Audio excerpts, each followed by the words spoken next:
crash, but I didn't hear it cross the creek either. I can see my arrow, and there's blood everywhere right there where she was standing. I can follow the blood trail with my binoculars, so I don't expect her to be too far. It's good morning. This is where she was standing when I shot her. You can see pretty good blood there. She's actually laying over there about 150 yards. The problem is she crossed two creeks. She's on the other side of the second creek. Not all that wide, but they're really, really deep. So I'm gonna have to just drive around and pick her up. I was sitting right there in that stand. She's 10 yards. Not a lot of footage of her coming in because she was right in, she came in on that side of me, which I would consider my backside.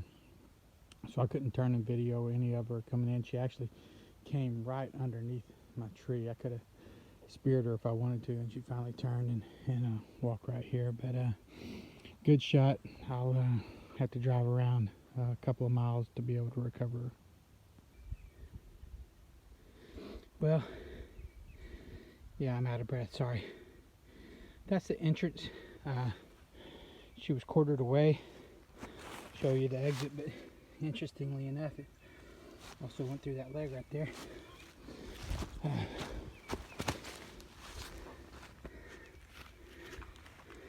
Exited right through the armpit. Like I said, got the front part of this leg. She went about 150 yards at a dead sprint, and I had to drag her. Even after I drove around here, I had to drag her across another creek. So time to get her loaded and at the skinning pole. Alright, so this is the entrance. As you see right here, we hit right on a bone. This was a quartered away shot, dead center of that rib. Broke it, no problem. Cut into this one as well. On the exit over here, it actually just barely caught this rib here on the side, and then broke it or sliced it. Actually, didn't really break it, just cut into it. No bone hit on that leg. You saw that we got into that leg a little bit, but no real bone damage at all.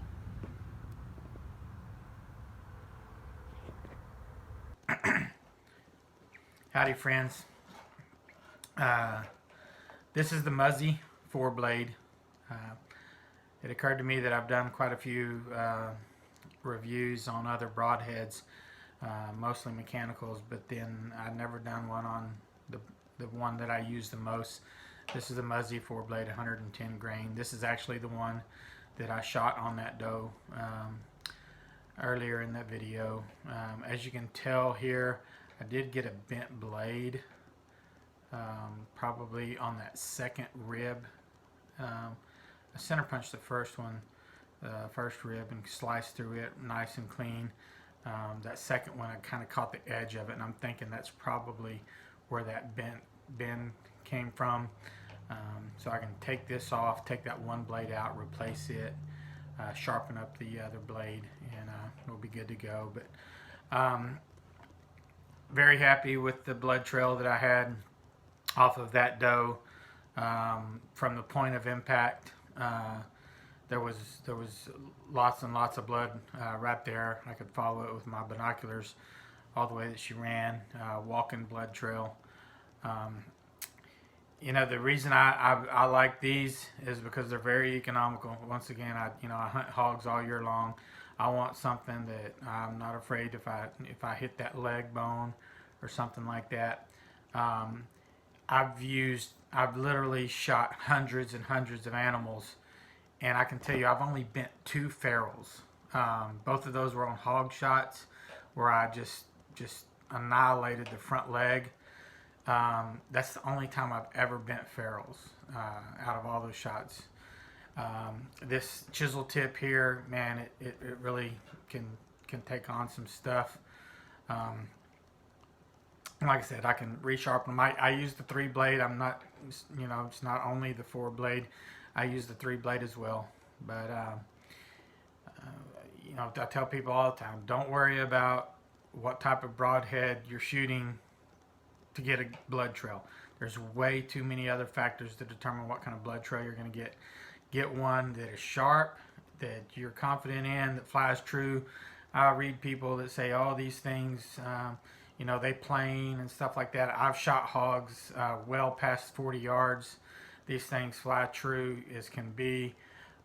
If your bow's tuned, they hit just exactly like my field points. I don't have any difference at all. So um, I would definitely recommend this broadhead. And if it's something that you want to pick up, once again, they're very, very economical.